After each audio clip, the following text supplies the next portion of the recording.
আব্দুল করিম বলে গো ও সখী অন্তরের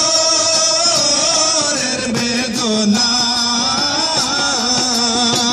সোনার বরণ রূপের কিরণ না দেখলে বাঁচি না সোনার বরণ রূপের কিরণ না দেখলে বাঁচি না বন্ধুরে কই পাবো সখী গো ও সখী আমারে বলো না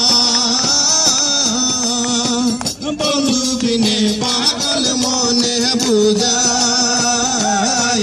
বুঝে না বন্ধু বিনে পাগল মনে বুঝাইলে বুঝে না বন্ধু বিনে পাগল মনে বুঝাইলে বুঝে না